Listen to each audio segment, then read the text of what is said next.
오늘 살펴볼 하나님의 말씀은 로마서 12장 말씀, 그리스도인의 신앙생활 윤리에 관한 말씀입니다. 지금까지 교리에 대해서 살펴봤는데 이제는 윤리에 대해서 살펴보고자 합니다. 오늘도 로마서 12장 말씀을 가지고 그 뜻을 풀어나갈 때에 주께서 지혜와 계시의 영을 부어주사 하나님 뜻과 복음 진리를 밝히 깨닫게 되는 귀한 시간이 되기를 간절히 축복합니다. 축복합니다. 아멘. 로마서 12장을 시작하는 단어를 잘 보면 그러므로 운이라는 접속사로 시작하고 있는데요. 이 말은 앞장 내용을 받아서 시작한 그런 말씀인데요. 그렇다면 앞장에서 하신 말씀이 뭐냐? 잠시 로마서 11장 33절을 좀 보세요. 33절에 깊도다 하나님의 지혜와 지식의 풍성함이며, 여기서 하나님의 지혜와 지식의 풍성함은 십자가의 복음 안에 있는 그 지혜와 지식의 풍성함을 말하죠.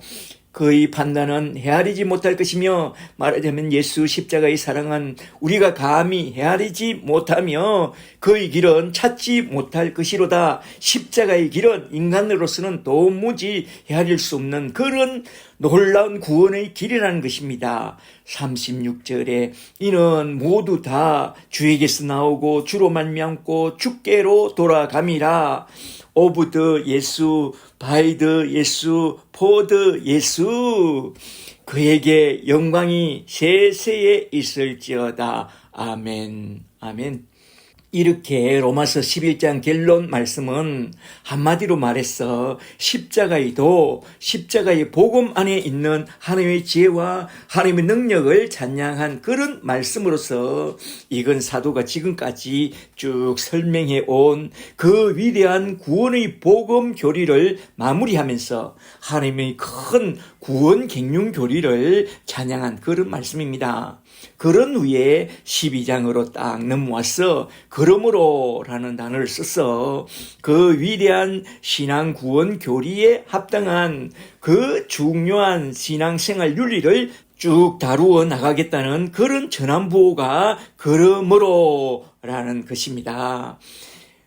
그래서 많은 설교자들은 12장에 나온 그러므로는 그 앞에 나온 구원 교리와 그 뒤에 나온 생활 윤리를 나누는 그런 전한 부호라고 말씀하고 있는데요. 주석에서도 그렇게 말씀하고 있습니다. 제가 자꾸 주석을 말하니까 목사님은 왜 주석 이야기를 그리 많이 하느냐고 그러는데요. 제가 자꾸 주석 이야기를 꺼내는 것은 한 손에는 성경을 들고 한 손에는 주석을 들고 그렇게 성경을 봐야 성경을 제대로 알 수 있으니까 그리 말한 것입니다. 오늘날 설교집들을 볼 때마다 그들이 성경 주석만 좀 봤더라면 그렇게 엄한 말은 하지 않았을 텐데 하는 그런 안타까운 마음이 참 많아서 제가 자꾸 주석을 언급하고 있으니까 잘 이해하시고 잘 따라오시면 참 좋겠습니다. 로마서 12장은 그러므로 하면서 어떻게 써내려가고 있는지 쭉 살펴보니 크게 세 문단으로 나누어서 신앙 구원 교리에 합당한 우리 신앙생활 윤리를 쭉 다루어 나가고 있는데요. 첫째는 12장 1절 2절에서 총 서문으로서 우리 신앙생활 윤리의 대강령을 딱 다루고 있고, 둘째는 곧이어 3절부터 먼저 교회 이야기, 교회 신앙생활 윤리에 대하여 쭉 다룬 후에 그게 12장 3절부터 13절에 딱 나오죠. 그리고 셋째 대지에서는 사회 윤리를 다룹니다. 교회 신앙생활 윤리에 이어서 사회 신앙생활 윤리에 관한 말씀을 쭉 다루어 나가고 있는데요. 오늘은 사도가 쭉 써내려가는 그 순서를 따라 크게 세 대지로 나누어서 한번 쭉 살펴보고 딱 마치고자 합니다. 한번 잘 들어보세요. 모든 성경 말씀은 예수에 대하여 정언한 말씀이라는 것을 염두에 두고 오늘 본 말씀도 오브 더 예수, 바이 더 예수, 포 더 예수를 중심으로 하여 예수로 시작해서 예수 이야기를 하다가 결론 내리는 그 말씀을 한번 쭉 살펴보고자 합니다. 첫째로 먼저 첫 번째 대지로 넘어가서 그러므로 하면서 총 서문으로 나온 12장 1절 2절 말씀, 우리 신앙생활 윤리의 대강령으로 선포한 이 두 구절부터 한번 좀 살펴보도록 하겠습니다. 12장 1절부터 잘 보세요. 그러므로 하면서 하나님의 모든 자비하심으로 딱 건면하고 있는데요. 1절에 그러므로 형제들아 내가 하나님의 모든 자비하심으로 너희를 권하노니 파라 칼레오 너희 몸을 하나님이 기뻐하시는 거룩한 산 제물로 드리라. 이는 너희가 드릴 영적 예배니라. 로기코스 라트레이아 말씀 중심의 예배라. 아멘. 영적 예배라는 단어가 로기코스 라트레이아 말씀 중심의 예배, 로기코스가 뭐냐면 로고스야, 로고스. 여기서 중요한 말씀은 하나님의 모든 자비하심이라는 말씀과 하나님이 기뻐하시는 거룩한 산 제물이라는 말씀인데요. 먼저 하나님의 모든 자비하심이란 무엇을 말씀하는지 그것부터 잘 알고 넘어가야 합니다. 그게 뭐냐? 그건 성부 하나님이 예수 십자가의 사건을 통해서 우리에게 베풀어 주신 큰 구원의 은혜와 사랑을 한마디로 말해서 하나님의 모든 자비하심이라고 말씀한 것입니다. 말하자면 하나님의 모든 자비하심 곧 예수 십자가의 사랑을 받은 너에게 권하노니 그러므로 너희는 구원받은 하나님의 자녀답게 하나님의 모든 자비하심을 따라 십자가의 사랑을 따라 거룩한 삶을 살아가야 한다 이 말입니다. 그리고 그 다음으로 사도가 말씀하고 있는 너희 몸을 하나님이 기뻐하시는 거룩한 산 제물로 드리라 라는 이 말씀은 또 무슨 말씀이냐? 여기서 중요한 단어는 몸, 사르크스가 아니라 소마라는 몸인데요. 고린도전서 6장 15절에 보면 소마, 이 몸에 대한 이야기가 예로 딱 잘 나오는데요. 고린도전서 6장 15절에 너희 몸이 그리스도의 지체인 줄을 알지 못하느냐? 너가 그리스도의 지체를 가지고 장녀의 지체로 만들겠느냐? 그럴 수 없느니라. 여기서 몸이 나오죠. 여기서 잘 보시면 우리 몸 소마는 그리스도의 몸과 지체라고 딱 말씀합니다. 이게 무슨 말씀이냐? 우리가 복음을 받고 거듭난 사람이라면 우리 몸은 그리스도의 몸과 지체가 되었기 때문에 그런즉 이제 우리는 우리를 위하여 살면 안 되고 우리를 위하여 자기 몸을 십자가에 내어주신 주님을 위하여 하나님이 기뻐하시는 산 제물로 드리는 삶을 사는 그게 마땅하다 이 말입니다. 예수님처럼 자기 몸을 십자가 위에 거룩한 산 제물로 내어드리고 날마다 자기를 부인하고 자기 십자가를 지고 그리스도를 본받아 살아가는 그런 사람이 되어야 한다. 말하자면 날마다 아침 저녁으로 자기 몸을 하나님이 기뻐하시는 거룩한 산 제물로 내어드리고 로기코스의 예배자, 말씀 중심의 예배자, 아침 저녁으로 큐티와 할라이트가 살아있는 그런 예배자로 살아야 한다 이 말입니다. 이렇게 풀어주니까 참 쉽죠. 말하자면 큐티와 할라이트가 날마다 나의 일상을 이끌고 가는 그런 하나님의 사람, 하나님이 기뻐하시는 그런 사람이 되라 이 말입니다. 이렇게 자기 몸을 산 제물로 드리는 로기코스의 예배자, 말씀 중심의 예배자가 되라고 말씀한 후에 곧이어 2절에서 하신 말씀을 잘 보세요. 로기코스의 예배자는, 말씀 중심의 예배자는 어떻게 살아가야 하느냐? 2절에 너희는 이 세대를, 이 시대 정신을 본받지 말고 오직 마음을 새롭게 함으로 변화를 받아 말씀으로 변화된 그리스도인답게 하나님의 선하시고 기뻐하시고 온전하신 뜻이 무엇인지 분별하도록 하라. 분별하며 살아가라 이 말입니다. 이건 바로 날마다 자기를 부인하고 십자가를 지고 주님의 뜻을 따라 살아가라는 그런 말씀인데요. 이건 주님이 제자들에게 누누이 강조했던 그런 말씀이죠. 마태복음 16장 24절에 누구든지 나를 따라오르거든 자기를 부인하고 날마다 제 십자가를 지고 나를 따를 것이니라. 말하자면 베드로처럼 그런 신앙 고백을 했다면 신앙 고백 후에 나온 말씀이죠. 그러므로 이젠 자기 몸을 하나님이 기뻐하시는 산 제물로 드리고 날마다 자기를 부인하고 날마다 제 십자가를 지고 나를 따르는 그런 삶을 살아야 한다 이 말입니다. 그렇다면 날마다 자기를 부인하고 십자가를 지고 거룩한 산 제물로 드리는 그런 삶은 어떤 삶이냐? 이에 대하여 예를 들어서 사도는 로마서 1장 1절에서 단 한 줄로 자기를 소개하면서 바로 이게 날마다 자기를 부인하며 십자가를 지고 거룩한 산 제물로 드리는 삶이라고 그렇게 딱 간증하고 있습니다. 로마서 1장 1절을 원전으로 잘 보세요. 로마서 1장 1절에 바울로서, 둘로서, 아포스톨로서라고 하면서 자신을 딱 소개한 이 세 단어를 잘 보세요. 첫째로 바울로서 나는 이제 큰 사람이 되려고 하는 그런 마음을 다 버리고 작은 자가 되기로 했다. 바울로서라는 건 작은 자라는 뜻이죠. 둘째로 둘로서 나는 이제 내가 내 인생의 주인이 되려고 하는 그런 마음을 다 버리고 예수 그리스도의 종으로 살기로 했다.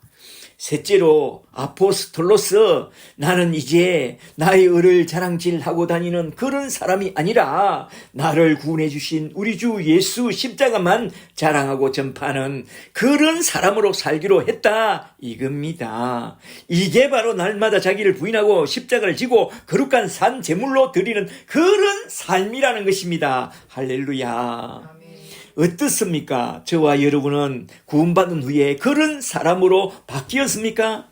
그러므로 이제부터는 우리 자신을 위하여 살려고 하는 그런 우리 마음과 욕심을 저 십자가에 못 박아버리고 하나님이 기뻐하시는 거룩한 산 제물로 드리고 이 시대 정신을 다 버리고 오직 마음을 새롭게 함으로 변화를 받아 말씀 안에서 참된 그리스도인답게 하나님의 뜻을 따라 첫째로 바울로서 작은 자로서 둘째로 둘로서 종으로서 셋째로 아포스톨로서 복음의 사도로서 살아가고 있습니까?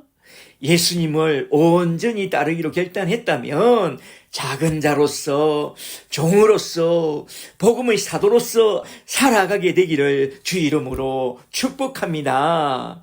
그러므로 이런 삶을 살기로 결단하고 그렇게 살아가는 그게 참으로 중요하다 이 말입니다. 이렇게 첫째 대지에선 신앙생활 윤리의 대강령으로서 우리 몸을 하나님이 기뻐하시는 거룩한 산 제물로 드리라는 그 권면을 한번 쭉 살펴봤는데요. 그 다음엔 또 무엇을 권면하고 있느냐? 이제 두 번째 대지로 넘어가서 로마서 12장 3절부터 13절에 나온 말씀, 교회 중심적인 신앙생활 윤리에 대하여 교훈하고 있는 말씀을 한번 좀 살펴보고자 하는데요. 12장 3절부터 잘 보세요. 3절부터 잘 보시면 사도는 두 번째 대지에서 그리스도의 몸된 교회의 지체가 되었다면 제일 먼저 그리스도의 몸된 교회의 집부터 어떻게 지을 것인가, 교회 봉사는 어떻게 할 것인가, 그걸 먼저 생각하라고 딱 권면합니다. 12장 3절을 잘 보세요. 3절에 내게 주신 은혜를 따라, 내게 주신 은혜를 따라 지혜롭게 생각하라 라고 말씀하고 있는데요. 이 3절이 참 중요합니다. 내게 주신 은혜. 잠시 고린도전서 3장 10절을 좀 보세요. 고린도전서 3장 10절에 내게 주신 하나님의 은혜를 따라, 내게 주신 하나님의 은혜를 따라 내가 지혜로운 건축자와 같이 틀을 닦아둠에 다른 이가 그 위에 세우나 그러나 각각 어떻게 그 위에 세울까 조심하라. 이 터는 예수 그리스도시라. 예수 그리스도의 터 위에 세운 집은 어떤 비바람이 치고 창수가 몰려와도 잘 무너지지 않는다고 했습니다. 그러므로 그리스도의 몸된 우리 교회의 집을 어떻게 지어야 하느냐? 여기서 사도는 말합니다. 믿음과 사랑과 소망으로 교회의 집을 잘 지으라고 말합니다. 두 번째 대지의 내용을 잘 살펴보면 믿음과 사랑과 소망이라는 단어를 사용하여 너희는 먼저 그리스도의 몸된 교회의 집부터 잘 짓고 교회 봉사부터 잘 하라고 강력하게 건면하고 있는데요. 여기서 저는 그런 사도의 건면을 따라 세 차원에서 믿음과 사랑과 소망 차원에서 간단히 쭉 살펴보고 넘어가도록 하겠습니다. 첫째로 먼저 12장 3절에서 사도는 믿음부터 딱 언급합니다. 하나님이 주신 믿음의 분량을 따라 그리스도의 몸된 교회의 집을 잘 지어야 한다. 교회 봉사부터 잘 해야 한다. 믿음으로 라고 건면하고 있습니다. 다시 3절부터 잘 보세요. 3절에 내게 주신 은혜로 말미암아 너희 각 사람에게 말하노니 마땅히 생각할 그 이상의 생각을 품지 말고 오직 하나님께서 각 사람에게 나누어 주신 믿음의 분량대로 지혜롭게 생각하라. 우리가 한 몸에 많은 지체를 가졌으나 모든 지체가 같은 기능을 가진 것이 아니니 이와 같이 우리 많은 사람이 그리스도 안에서 한 몸이 되어 서로 지체가 되었느니라. 아멘. 5절까지. 여기서 중요한 말씀은 하나님이 각 사람에게 나누어 주신 믿음의 분량인데요. 그냥 단순히 믿음의 분량이 아니라 하나님이 우리 각 사람에게 나누어 주신 그 믿음의 분량을 말씀하고 있습니다. 그냥 믿음의 분량이라고 하면 어떤 사람은 항소 같은 믿음, 대문짝만한 믿음, 계산 같은 믿음을 생각하겠지만 하나님이 우리 각자에게 나누어 준 믿음의 분량이라고 했으니 믿음은 하나님의 선물로서 그 믿음의 선물 안엔 각자에게 필요한 은사를 딱 장착해 주었다는 그런 말씀입니다. 그래서 이어나온 4절 말씀을 잘 보면 하나님이 우리 각 사람에게 주신 믿음의 분량을 따라 그리스도의 몸된 교회에 딱 접붙임을 받은 지체가 되었다고 하면서 5절에서 그리스도의 몸된 교회의 지체는 서로 다른 기능의 은사를 갖고 주의 몸된 교회에 딱 붙어 있다고 말합니다. 4절과 5절을 잘 보세요. 4절에 우리가 한 몸에 많은 지체를 가졌으나 모든 지체가 같은 기능을 가진 것이 아니니 5절에 이와 같이 우리 많은 사람이 그리스도 안에서 한 몸이 되어 서로 다른 지체가 되었느니라. 아멘. 몸과 지체에 대하여 고린도전서 12장 12절에서 아주 잘 설명해 주고 있는데요. 고린도전서 12장 12절에 몸은 하나인데 많은 지체가 있고 몸의 지체가 많으나 한 몸인 것 같이 그리스도의 몸된 교회도 그러하도다. 그리고 이어서 하시는 말씀이 그 지체는 눈도 있고 귀도 있고 코도 있고 입도 있고 그리고 손도 있고 발도 있다고 말씀하고 있습니다. 그러므로 여기서 하나님이 주신 믿음의 분량이란 이걸 잘 알아야 하는데요. 하나님이 주신 믿음의 선물 속에는 사람마다 각각 서로 다른 은사의 분량대로 딱 장착해 주셨다 이 말입니다. 그리고 이어서 나온 6절 말씀을 좀 더 보세요. 그러면 잘 이해될 겁니다. 6절에 우리에게 주신 은혜대로 받은 은사가 각각 다르니 믿음을 주실 때에 은사를 각각 달리 주셨다. 말하자면 그리스도의 몸된 교회의 지체마다 받은 은사가 각각 다르니 첫째로 혹 예언이면 믿음의 분수대로, 둘째로 혹 섬기는 일이면 섬기는 일로, 셋째로 혹 가르치는 자면 가르치는 일로, 넷째로 혹 위로하는 자면 위로하는 일로, 다섯째로 구제하는 자는 성실함으로, 여섯째로 다스리는 자는 부지런함으로, 일곱째로 긍휼을 베푸는 자는 즐거움으로 할 것이니라. 아멘. 여기 로마서 12장에선 이렇게 7개 은사가 딱 나오는데요. 고린도전서 12장에는 9개의 은사가 딱 나오죠. 첫째로 지혜의 은사와, 둘째로 지식의 은사와, 셋째로 믿음의 은사와, 넷째로 지혜의 은사, 다섯째로 능력의 은사와, 여섯째로 예언의 은사와, 일곱째로 영분별의 은사와, 여덟째로 방언의 은사와, 아홉째로 방언 통변의 은사가 쭉 나옵니다. 이 은사들은 자기 잘남을 자랑하라고 주신 그런 은사가 아니라 교회 형제자매들을 잘 섬기라고 주신 그런 은사임을 똑똑히 잘 기억해 두고 넘어가야 합니다. 여기 로마서 12장에 나온 7가지 은사를 간단히 좀 생각해 보고 넘어가고자 하는데요. 예를 들어 설명해 줄게요. 어떤 큰 레스토랑에서 일어난 사건을 하나의 예로 들어서 설명해 볼 테니까 잘 들어보세요. 홀 서빙을 하던 어떤 초보가 실수로 쟁반을 그만 떨어뜨려 와장창 깨졌다. 그걸 본 사람들의 반응을 한번 잘 살펴보세요. 첫 번째 사람이 말합니다. 내가 이럴 줄 알았다. 쩌쩌. 이건 예언의 은사인가요?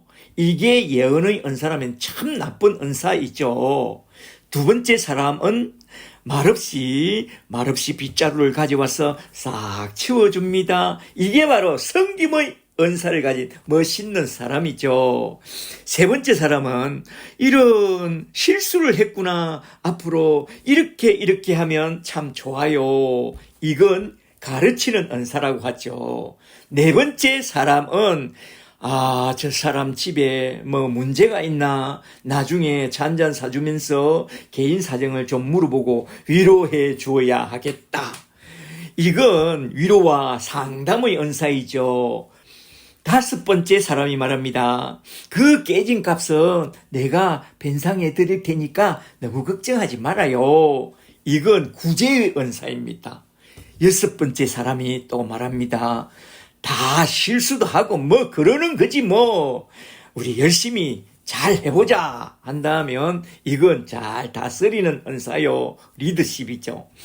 일곱 번째 사람이 그에게 다가가서 꼭 껴안아주고 등을 또닥여 주었다. 이건 긍휼의 은사입니다.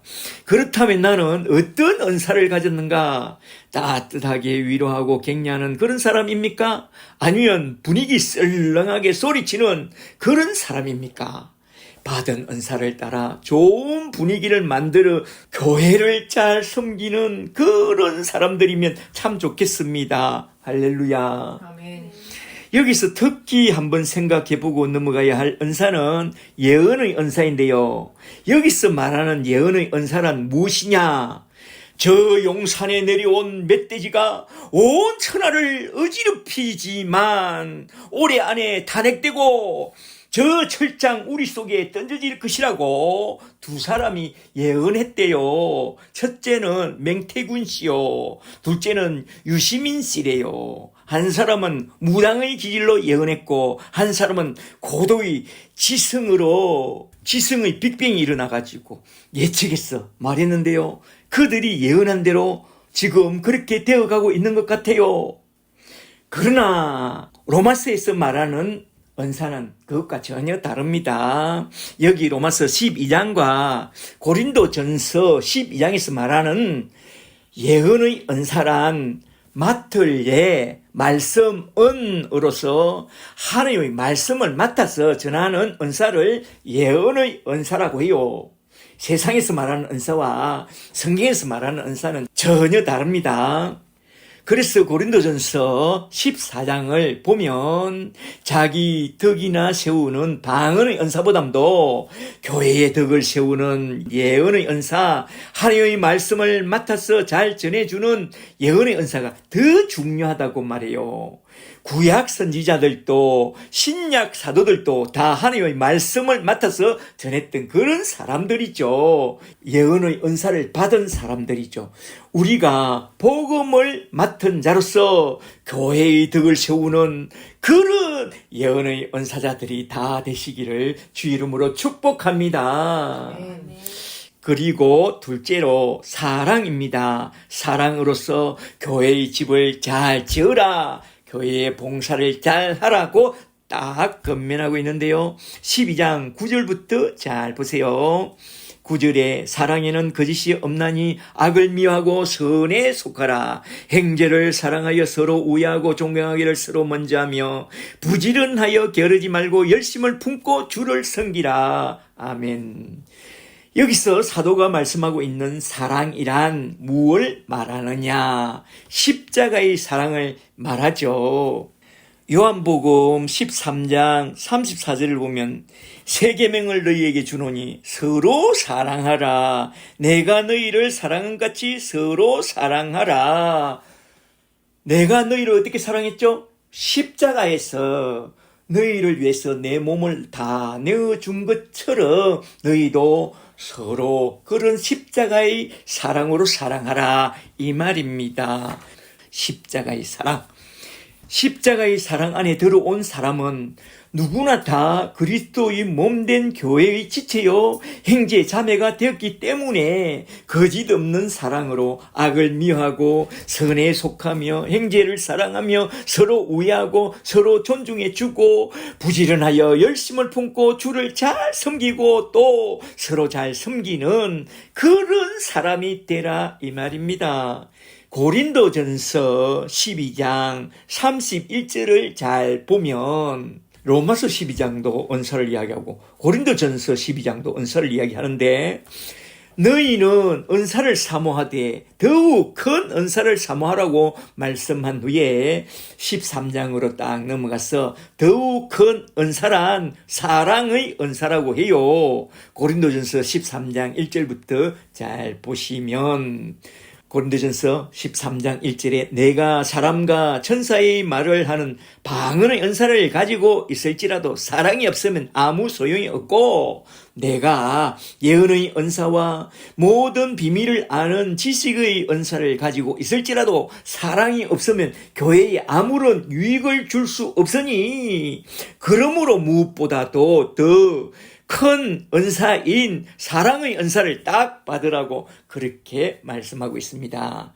그러면서 고린도전서 13장 4절에서 그 사랑에 대하여 이렇게 딱 정의하고 있는데요. 그 사랑은 예수님의 사랑이죠. 고린도전서 13장 4절에 사랑은 오래 참고 우리 주님은 오래 참고 주님은 온유하며 시기하지 아니하며 주님은 자랑하지 아니하며 교만하지 아니하며 주님은 무례히 행치 아니하고 자기의 유익을 구하지 아니하고 주님은 성내지 아니하며 악한 것을 생각하지 아니하며 우리 주님은 모든 것을 참으며 모든 것을 믿으며 모든 것을 바라며 모든 것을 견디느니라. 아멘. 우리도 그러한 우리 주님을 본받아 십자가의 사랑으로 모든 것을 믿으며 모든 것을 바라며 모든 것을 오래 참고 모든 것을 잘 견디는 그런 예수의 사람들이 다 되시기를 주 이름으로 축복합니다. 아멘. 여기서 우리가 꼭 기억하고 넘어가야 할 단어는 열심이라는 말씀인데요. 부지런하여 게으르지 말고 열심을 품고 주를 섬기고 또 형제자매를 잘 섬기라. 그 열심은 어디서 오느냐? 만군의 여호와 하나님의 열심으로부터 나옵니다. 예수 십자가의 복음과 함께 성령을 딱 받게 될 때에 성령의 불과 사랑의 불이 훅 우리 속에 들어와서 그 마음에 열심의 불이 불타오르게 됩니다. 할렐루야. 아멘. 파스칼을 아세요? 블레이저 파스칼. 그가 교통사고로 39세에 젊은 나이에 죽게 됐을 때에 그의 개인 유품을 정리하던 중에 그가 평소에 언제나 입고 다녔던 코트 안감 속에 딱 꿰매어서 붙여놓은 한 장의 양피지에 새긴 글이 나왔는데요. 그 글이 참 유명하죠. 그 글은 1654년 11월 23일 그의 나이 31세에 예수를 만난 극적인 체험이 딱 적혀 있었답니다. 1654년 11월 23일 밤 8시 반경부터 12시까지 큰 불, 내 안에 의심과 근심을 다 태워버린 큰 불, 확신과 또 확신, 기쁨과 또 기쁨, 그리고 평화, 예수 그리스도의 평화가 내게 임하였다. 내 정신 속에 일어난 큰 불은 길이요 진리요 생명이신 예수님에 대한 믿음의 불길이었다. 내 마음속에 일어난 큰 불은 어로우신 아버지와 그의 아들 예수님을 내가 만난 큰 기쁨의 불이요, 그 큰 불은 예수 십자가의 은혜로 말미암아 내 죄가 용서함을 받게 된 그런 큰 불길이었다. 그리스도 예수여, 나는 늘 당신으로부터 도망쳤사오며 늘 당신을 부인했사오며 당신을 늘 십자가에 못 박는 그런 삶을 살아왔나이다. 이제야 내가 주님께 돌아와 우리 주님을 만나게 되었나이다. 이제 나는 나의 모든 즐거움을 다 포기하고 우리 주님이 주시는 그 큰 기쁨과 평안을 누리나이다. 주여, 내가 발견한 그 어떤 발견보다 더 위대한 발견은 예수님이 하나님 아들 그리스도이심을 발견한 것입니다. 그리하여 그는 1654년 11월 23일 밤, 그 잊을 수 없는 밤을 불의 밤이라고 고백하고 그 이름을 블레이즈 파스칼, 불타는 파스칼이라고 지었다고 합니다. 그가 주님을 만난 후에 쓴 글이 그 유명한 팡세, 묵상집 인데요. 이 책은 정통신앙의 변증서로서 그가 로마 가톨릭 교회 안에 남아서 로마 가톨릭 교회, 특히 예수회의 잘못된 교리와 불의에 대항해서 성 어거스틴의 신앙 노선에 똑바로 서서 바른 신앙을 변호한 그런 묵상집이라고 해요. 예수를 만난 후에 그는 과학자로서보다는 그리스도인으로서 로마 가톨릭 교회의 잘못된 교리와 불의와 불법과 싸우는데 그의 인생을 모두 불태우고 우리 주님 품으로 돌아갔다고 그렇게 말합니다.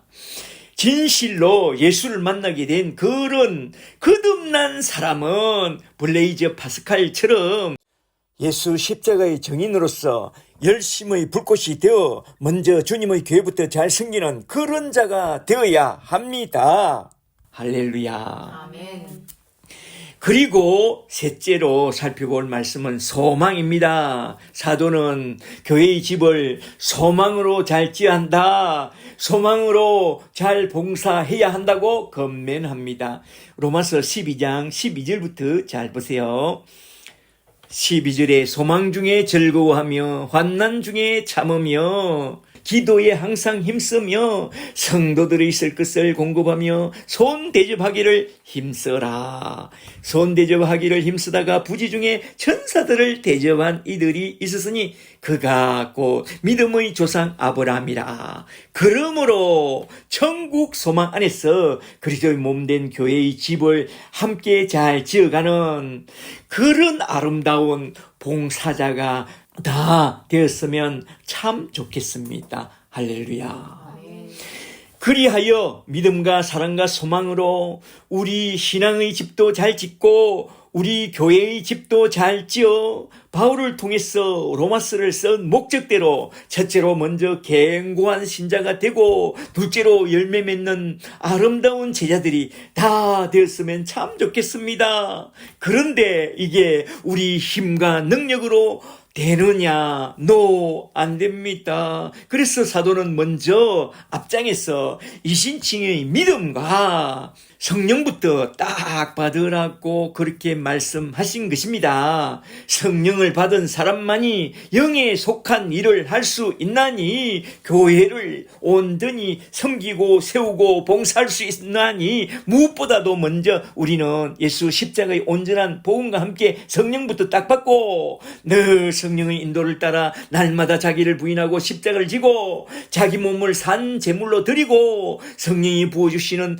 믿음과 사랑과 소망 안에서 오늘도 내일도 환난 중에 참으며 늘 기도에 힘쓰며 성도들이 쓸 것을 잘 공급해주며 늘 손 대접하기를, 나그네 대접하기를 힘쓰는 그런 저와 여러분이 다 되시기를 주 예수 그리스도의 이름으로 간절히 축복합니다. 축복합니다. 아멘. 이렇게 두 번째 대지에서 내 몸을 하나님이 기뻐하시는 거룩한 산 제물로 드리기를 원한다면 무엇보다도 먼저 그리스도의 몸된 교회부터 잘 돌아보는 그런 예수의 사람, 믿음과 사랑과 소망이 넘치는 그런 예수의 사람으로 헌신하라고 하신 사도의 권면을 한번 쭉 살펴봤습니다. 이제 세 번째 대지로 넘어가서 로마서 12장 14절부터 21절에 나온 말씀, 교회생활 윤리에 이어서 나온 사회생활 윤리에 관한 말씀을 한번 좀 살펴보고 딱 마치도록 하겠는데요. 이 대목에서 저는 크게 세 단락으로 묶어서 한번 쭉 살펴보려고 합니다. 한번 잘 들어보세요. 세 번째 대목의 주제는, 총주제는 용서입니다. 첫째로 먼저 14절과 15절을 하나로 묶어서 살펴보겠습니다. 여기에선 무엇을 다루고 있느냐? 먼저 12장 14절부터 잘 보세요. 14절에 너희를 박해하는 자를 축복하라. 축복하고 저주하지 말라. 즐거워하는 자들과 함께 즐거워하고 우는 자들과 함께 울라. 이건 무슨 말씀이냐? 이 말씀은 어디서 한번 들어보셨죠? 예수님이 산상수훈에서 결론적으로 하신 그 말씀인데요. 마태복음 5장 43절을 한번 좀 보세요. 마태복음 5장 43절에 너희 이웃을 사랑하고 너희 원수를 미워하라 하였다는 것을 너희가 들었으나 나는 너희에게 이르노니 너희 원수를 사랑하며 너희를 박해하는 자를 위하여 기도하라. 이같이 한즉 하늘에 계신 너희 아버지의 아들이 되리니 그러므로 하늘에 계신 너희 아버지 온전하심과 같이 너희도 온전하라. 그렇다면 이웃을 사랑하고 원수까지 사랑하는 길이 뭐냐? 로마서 12장 15절에서 딱 말씀하고 있습니다. 즐거워하는 자들과 함께 즐거워하고 우는 자들과 함께 우는 그런 따뜻한 마음을 갖고 그들을 주님께 인도해야 하겠다는 그런 전도의 열정이 내 이웃을 사랑하고 원수까지 사랑하는 길이라는 것입니다. 그렇게 좋은 마음과 선한 열정을 품고 전도하면 좋은 일이 일어나느냐? No! 오히려 핍박이 일어나죠. 세상 사람들은 어둠 속에 살기를 좋아하고 늘 제 가운데 살기를 원하는데 그런 세상 가운데 빛을 팍 비추고 죄를 확 드러내는 그런 전도는 그들이 싫어하고 미워하고 핍박하는 것입니다. 생각해 보세요. 밤에 자고 있는데 누가 불을 팍 켜면 뭐라고 해요? 에이씨, 눈부셔! 불 꺼요! 그러면서 짜증을 냅니다. 그와 마찬가지로 밤에 속하여 술 마시고 노래하고 춤을 추고 엉큼한 생각을 하는 사람들, 어둠 속에 살고 싶어 하는 그들에게 빛을 팍 비추면 그냥 다들 싫어하고 미워하는 것입니다. 우리가 잘 해준다고 그러면 핍박을 안 하느냐? 우리가 잘해줄수록 그것이 오히려 그들의 자존심을 건드리는 것이 되어 괜히 우리를 더 미워하고 싫어하고 핍박하고 난리를 치게 됩니다. 그러므로 우리는 그런 그들의 영적 상태를 잘 알고 그들에게 다가가서 복음을 잘 전해주어야 합니다. 바울의 말씀처럼 우리 골육 친척이 믿음이 없이 저 지옥에 떨어지게 된다면 그건 참 불쌍하잖아요. 그래서 바울은 그런 영혼을 구원의 나라로 인도하기 위하여 사회생활 윤리로서 첫째로 하신 말씀이 로마서 12장 14절 말씀인데요. 14절에 너희를 받게 하는 자를 축복하라. 축복하고 저주하지 말라. 잘 전도해야 한다. 즐거워하는 자들과 함께 즐거워하고 우는 자들과 함께 울라. 그리하여 나에게 맡겨준 그들을 잘 전도하여 그들을 하나님과 화목하게 하는 그런 화평의 도구가 되어야 한다. 그것이 우리를 향하신 하나님의 뜻이요. 그 뜻대로 사는 자는 천국의 복을 얻게 될 것이다. 이 말입니다. 할렐루야. 그리고 둘째로 16절과 17절을 하나로 묶어서 좀 살펴보도록 하겠습니다.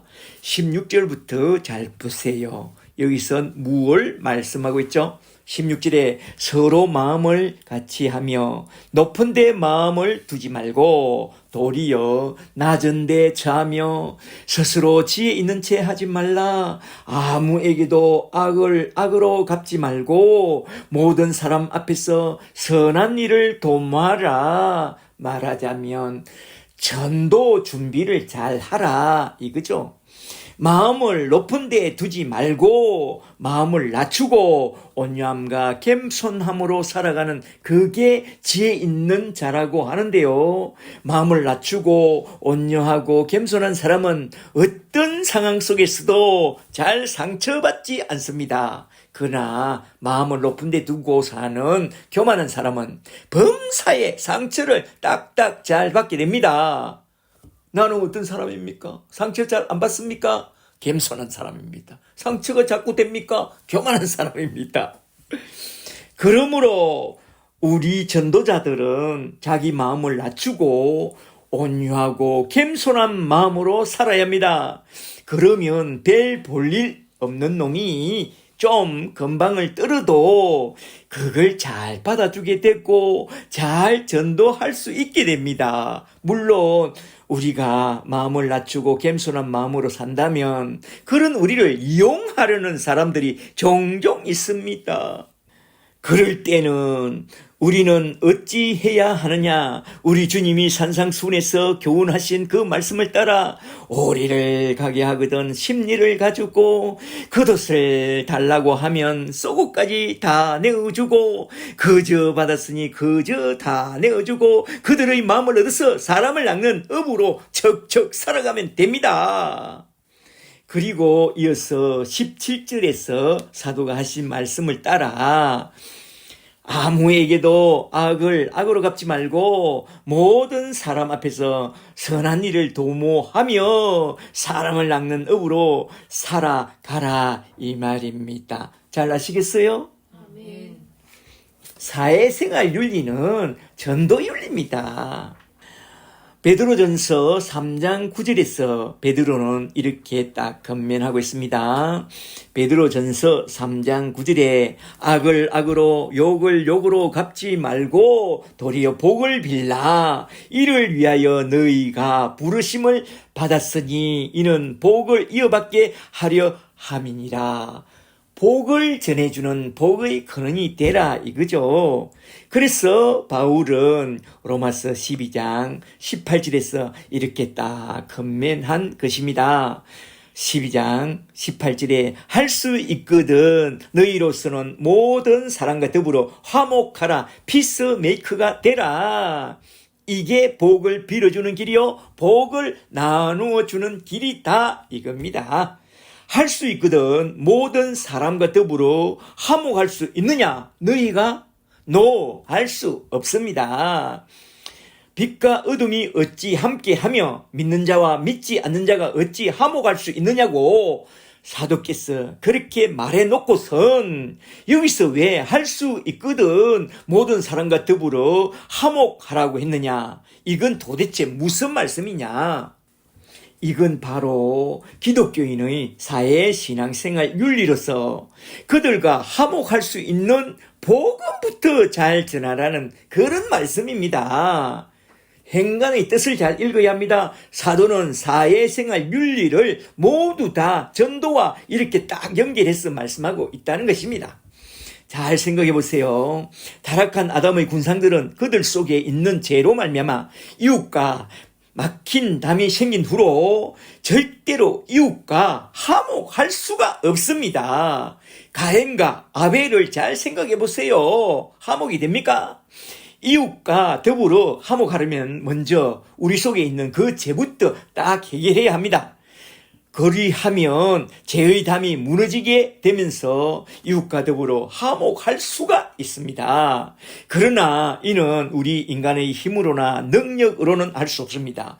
그래서 하나님이 그의 아들을 보내사 십자가 위에서 우리의 죄를 다 해결해 주심으로써 중간에 막힌 담을 허시고 먼저는 하나님과 화목하게 해 주시고 그 다음에 이웃과 더불어 화목하게 되는 길을 열어주신 것입니다. 그렇게 해서 모든 사람과 더불어 화목할 수 있는 그런 길이 열렸으니 그건 바로 전도의 방식으로 그들에게 복음을 전하여 그들을 우리와 함께 그리스도의 몸된 교회 안에 딱 접붙임을 받게 될 때에, 말하자면 그리스도의 몸된 교회의 지체가 될 때에 우리는 서로 화목할 수 있습니다. 그러므로 할 수 있거든 모든 사람과 더불어 화목하라고 하신 이 말씀은 우리 이웃에게 십자가의 복음을 전하여 그도 예수를 믿고 십자가 안에 딱 접붙임을 받도록 도와주라는 그런 말씀으로 우리는 딱 받아야 합니다.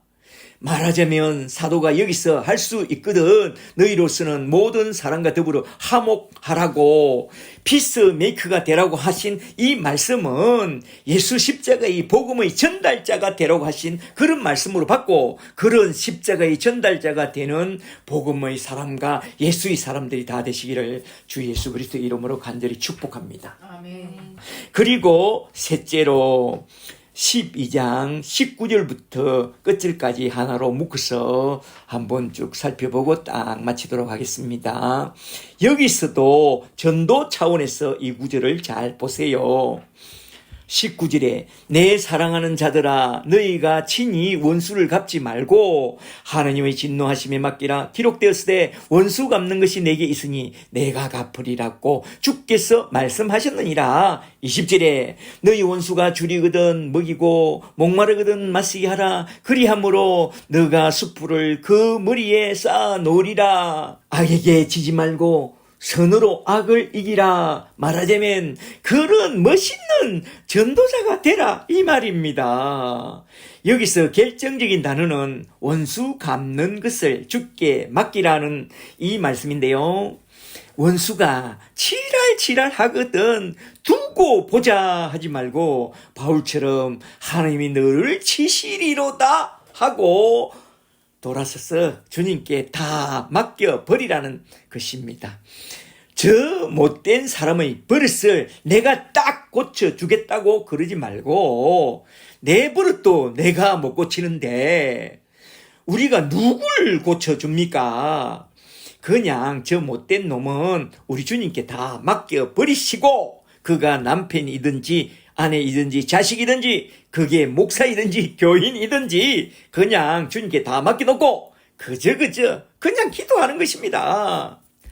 그리고 우리는 끝까지 우아하게 우리 원수가 줄이거든 먹을 것을 나눠주고 목말라 하거든 우아하게 마실 것을 나누어 주라. 그리하면 언젠가는 우리 주님이 우리에게 전도의 문을 활짝 열어주시리라. 할렐루야. 그러면서 사도는 12장 끝절에서 이렇게 딱 말씀합니다. 12장 21절에 악에게 지지 말고 선으로 악을 이기라. 이 말씀은 앞에 나온 17절 말씀을 다시 한 번 더 반복한 그런 말씀이죠. 17절에 아무에게도 악을 악으로 갚지 말고 모든 사람 앞에서 선한 일을 도모하라. 그렇다면 악에게 지지 않고 어떻게 선을 도모할 수 있느냐? 말하자면 첫째로 원수를 사랑하고 둘째로 박해하는 자를 위하여 기도하고 셋째로 악에게 지지 말고 선으로 악을 이기라고 했는데 어떻게 우리가 우아하게 하늘에 계신 우리 아버지처럼 온전할 수 있느냐? 우리는 못합니다. 우리 주님은 산상수훈 말씀대로 우리 주님은 그리할 수 있지만 우리는 예수님처럼 그렇게 우아하게 살 수 없습니다. 우리에겐 그리 살 능력이 없습니다. 억울한 일 당하고 눈물 날 일 많을 때에 우리 주님은 말씀합니다. 그때에 예수를 깊이 생각하라. 예수 십자가를 생각하라고 말씀하셨습니다. 베드로전서 2장 23절에서 이렇게 말씀합니다. 베드로전서 2장 23절에 욕을 당하시되 대항하여 욕하지 아니하시고 고난을 당하시되 위협하지 아니하시고 오직 공의로 심판하시는 이에게 부탁하시며 친히 십자가에 달려 그 몸으로 우리 죄를 담당하신 주님을 보라. 이는 우리로 죄에 대하여 죽고 의에 대하여 살게 하려 하심이니라. 우리 중에 예수님보다 더 억울한 일 당하고 거절당하고 배척당하고 욕먹은 사람이 있나요? 내가 억울해서 눈물이 났어. 밤을 새워 통곡하다가 그냥 예수님이 생각났어. 십자가가 생각났어. 용서의 눈물을 흘려본 적이 있나요? 무릇 예수의 사람이라면 그런 것을 한 번은 다 경험하고 가야 합니다. 바울처럼 말입니다. 그게 그리스도를 따라가는 그런 삶이라고 했습니다.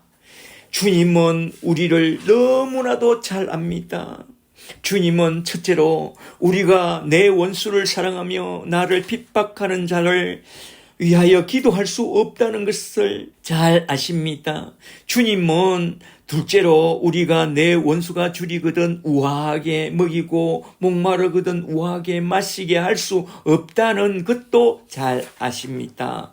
주님은 셋째로 우리가 아무에게도 악을 악으로 갚지 않고 선으로 악을 이길 수 없다는 것까지 너무나도 잘 아십니다.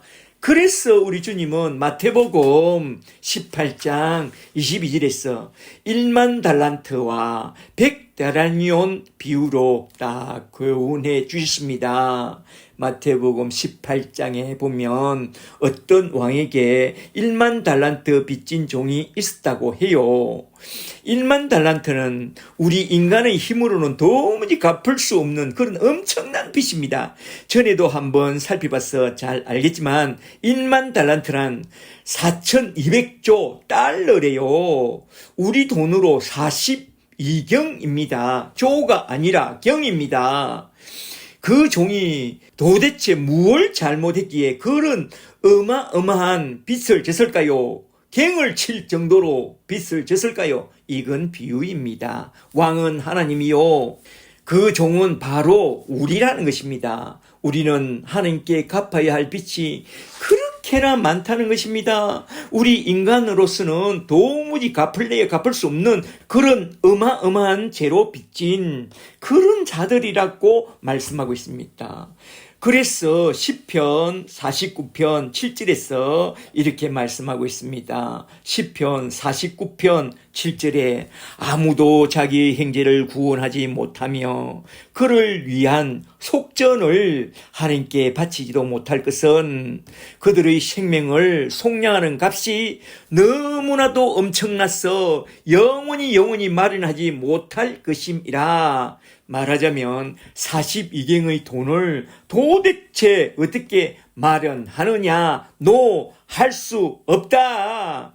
그걸 잘 아는 왕이 그의 죄의 빚 5팩 1레마를 다 탕감해 줍니다. 어디서 그 죄의 빚을 다 탕감해 주었느냐? 십자가 위에서 그 아들의 핏값으로 대신하사 그 죄의 빚을 다 탕감해 주시고 다 사해 주셨습니다. 예수님의 핏값이 아니고선 도무지 갚을 수 없는 그것이 우리의 죄의 빚이라고 했습니다. 우리로서는 도무지 갚을래야 갚을 수 없는 그 1만 달란트의 빚을 하나님 아들 예수님이 십자가 위에서 다 갚아 주셨으니, 그렇다면 그런 제삼을 받은 우리는 어떻게 살아야 하느냐? 하나님 앞에 어떻게 살아야 하느냐? 내가 받은 그 엄청난 축복을 갖고 다른 사람을 용서해 주고 그 은혜를 나누어 주며 살아야 합니다. 그런데 1만 달란트나 되는 죄의 빚을 탕감받은 그 종이 나가다가 자기에게 100데나리온 빚을 진 자를 만났다. 그때 그가 한마디 딱 합니다. 요놈, 너 잘 만났다. 너 언제 빚 갚을래? 뭐? 올해도 갚을 수 없다고? 이놈 봐라 하면서 맥살을 확 잡고 질질 끌고 자기 감옥에 가두었다. 이게 뭡니까? 그 종이 하는 짓을 왕이 다 듣게 되었습니다. 우리의 왕은 우리가 하는 짓을 다 보고 다 아십니다. 조금 후에 왕이 그 종을 불러 엄히 말합니다.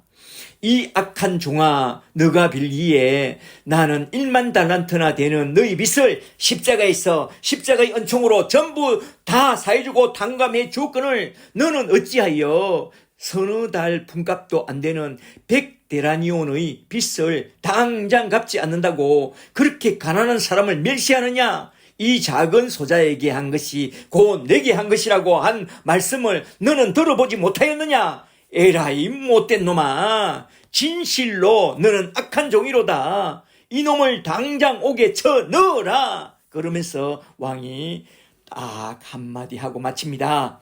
마태복음 25장 35절에 너희가 각각 마음으로부터 형제를 용서하지 아니하면 너희 하늘 아버지께서도 너희에게 이같이 하시리라. 여기서 우리 주님이 말씀해 주고자 하신 교훈이 뭔지 아세요? 이건 베드로에게 하신 교훈으로서 너희는 모두 다 그런 사람인 것을 잘 알라 이 말입니다. 너희는 1만 달란트나 더 되는 제사함과 십자가의 사랑을 받아도 너희 이웃과 너희 원수를 사랑할 수 없다는 것을 우리 주님은 잘 아십니다. 그렇다면 주님은 왜 너희가 1만 달란트의 용서를 받았다면 7번이 아니라 7번에 곱하기 70번이라도 용서해 주라고 그리 말했을까요? 무슨 뜻을 담아서 그렇게 말씀했을까요? 이건 오직 주님만 바라보고 살라는 그런 말씀입니다. 주여, 나는 1만 달란트나 더 되는 죄를 용서받았지만 나는 내게 100데나리온의 죄를 지은 사람도 용서할 수 없는 그런 악한 사람입니다. 나를 불쌍히 여겨주사 용서와 사랑을 할 수 있는 그런 십자가의 능력을 내게 또 부어 주옵소서. 십자가의 능력을 덧입지 않고는 도무지 용서할 수 없는 그런 인간입니다. 주님은 그런 우리 자신을 잘 알고 날마다 가난한 심령과 애통하는 마음으로 주님의 은혜를 구하고 찾으라고 하신 그런 말씀입니다. 그리하면 주님이 큰 은혜를 부어주사 주님이 원하시고 기뻐하시는 그런 용서의 사람으로, 사랑의 사람으로, 화평의 사람으로 하나님의 크신 사랑과 크신 은총을 잘 전해주는 그런 십자가의 전달자로 전도자의 길을 잘 걸어갈 수 있게 해 주신다는 그 말씀입니다. 할렐루야. 너희는 주님을 의지하라, 십자가를 붙들고 살라 이 말입니다. 그래서 이러한 주님의 교훈을 잘 알아먹은 사도 바울은 로마서 12장 1절에서 이렇게 말씀하신 것입니다. 그러므로 하나님의 모든 자비하심으로 너희를 권하노니 너희가 십자가의 그 놀라운 사랑을 받았다면 너희 몸을 하나님이 기뻐하시는 거룩한 산 제물로 드리고 날마다 주의 제단 아래 엎드려 주님의 은총을 구하며 주님의 은혜 아래서 살아가야 한다 이 말입니다. 저와 여러분은 오늘도 내일도 주의 제단 위에 우리 몸을 산제물로 드리고 주의 제단 아래 엎드려 주님의 은혜를 간구하며 말씀의 사람으로 로기코스 라트레이아 말씀의 예배자로 주님의 크신 은혜를 많이 받았어. 늘 하나님의 모든 자비하신가 우리 주님의 크신 은혜로 아름다운 그런 전도자로 살아가는 예수의 사람들이 다 되시기를 주 예수 그리스도 이름으로 간절히 축복합니다. 축복합니다. 아멘. 할렐루야.